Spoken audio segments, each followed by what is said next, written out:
হৰিনামৰ ধুৰিৰে মুখৰিত হৈছে মহাপ্ৰভু দৌলগোবিন্দ মন্দিৰ আৰু কোৱা হয় যে নামনি অসমৰ বৰপেটা দৌল উৎসৱৰ পিছতে দৌলগোবিন্দ মন্দিৰৰ নাম কোৱা হয় আৰু মহাপ্ৰভু দৌলগোবিন্দ মন্দিৰৰ আজি মহাপূজা আজি পোনে পোনে দেখুৱাই আছো এয়া উত্তৰ গুৱাহাটী দৌলগোবিন্দ মন্দিৰৰ 5 দিনীয়া দৌল উৎসৱৰ এয়া অংশ বিশেষ আৰু ইতিমধ্যে পুৱাৰ ভাগৰ প্ৰাত্যহিক কাম কাজ আৰম্ভ হৈছে ধৰ্মীয় লোকাচাৰ আৰম্ভ হৈছে আৰু প্ৰভুৰ দ্বাৰ ইতিমধ্যে খুলিছে আৰু প্ৰভুৰ ৰূপদীপ নৈবেদ্য আদিবলৈ সকলো সাজু হৈছে আৰু ইয়াত দেখুৱাই আছো উত্তৰ গুৱাহাটী দৌলগোবিন্দ মন্দিৰৰ পৰা ইতিমধ্যে ধৰ্মীয় যি কাম কাজ আৰম্ভ হৈছে আৰু আমি পোনে পোনে যাম পুৰা দৌলগোবিন্দ মন্দিৰৰ যি ফলগু উৎসৱ 5 দিনীয়া ফলগু উৎসৱৰ বিষয়ে সবিশেষ আপুনি নিশ্চয়কৈ জানে এই মহাপ্ৰভু দৌলগোবিন্দ মন্দিৰত 5 দিনীয়াকৈ যি ফলগু উৎসৱ পালন কৰা হয় এইটো আজি বহু দিনৰ পৰা কৰি আছে অসম তথা ভাৰতবৰ্ষৰ সমূহ ৰাজ্যে জানেই এই অনুষ্ঠানটো ইমান সুন্দৰভাৱে কৰা হয় বোধহয় অসমত বৰপেটাৰ পিছতে উত্তৰ গুৱাহাটী দৌলগোবিন্দ মন্দিৰৰ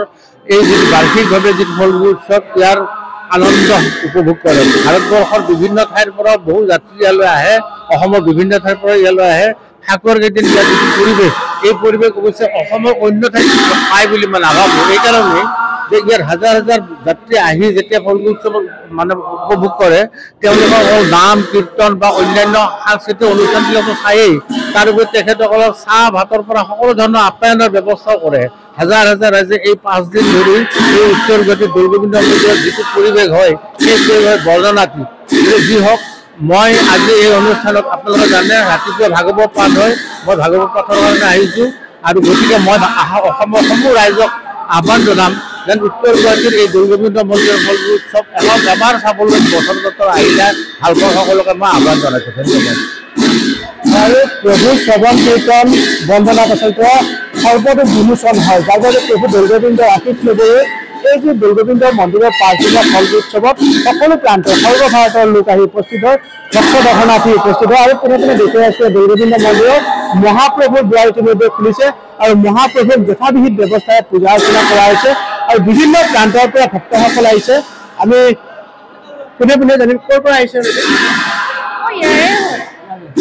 প্ৰভুক সেৱা নিবেদন কৰিলে হয় কি প্ৰাৰ্থনা কৰিলে আৰু মহাপ্ৰভু মই পোনে পোনে দেখুৱাই আছো এয়া ইতিমধ্যে দুৱাৰ খুলিছে মহাপ্ৰভুৰ আৰু মহাপ্ৰভু ৰূপদীপ নৈবেদ্য সৰহ উপচাৰে প্ৰত্যেকে পূজা অৰ্চনা কৰিছে আৰু কোৱা হৈছে যে এই মহাপ্ৰভু দৌলগোবিন্দ মন্দিৰৰ 5 দিনীয়া যি ফলগু উৎসৱ প্ৰায় লক্ষাধিক ভক্তৰ সমাগম হ'ব আৰু এই ভক্তসকলক আদৰিবৰ বাবে সকলো সাজু হৈছে আমি মন্দিৰ পৰিচালনা সমিতিৰ কৰ্মকৰ্তাৰ সৈতে কথা পাতিম আমি লক্ষাধিক ভক্তক আদৰিবলৈ আপোনালোক সাজু হৈছে যোৱাকালিৰ পৰা আমাৰ দৌল উৎসৱ আৰম্ভ হৈছে আজি মহাপূজা আৰু এই মহাপূজা পুৱাৰে পৰা ভকতসকলৰ নাম প্ৰসংগ কৰি ইতিমধ্যে আৰম্ভ হৈছে আৰু 10 বজাৰ পৰা বিশেষকৈ নাগাৰা নাম থাকিব আৰু আজি দিনটোৰ ভিতৰত যথেষ্ট ভক্তৰ সমাগম হ'ব বুলি আমি এটা অনুমান কৰিছোঁ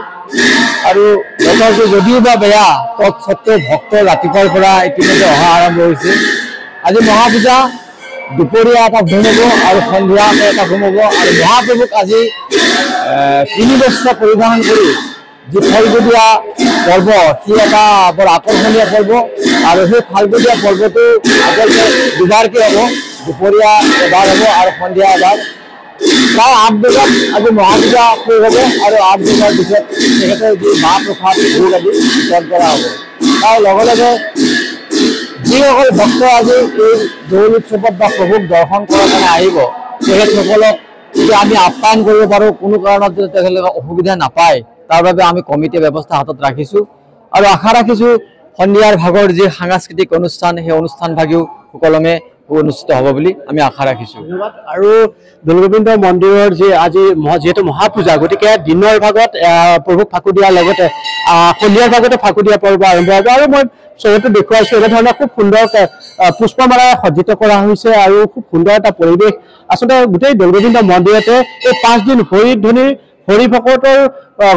হৰিধ্বনিৰ মূৰ্ছনাত মুখৰিত হৈ থাকিব আৰু প্ৰভুৰ যি আশীৰ্বাদ এই আশীৰ্বাদেৰে সকলোৱে আচলতে আগন্তুক দিনবোৰ আগুৱাই যোৱাৰ কাৰণে প্ৰভুৰ ওচৰত ধন্যবাদ জনাব তাৰ বাবে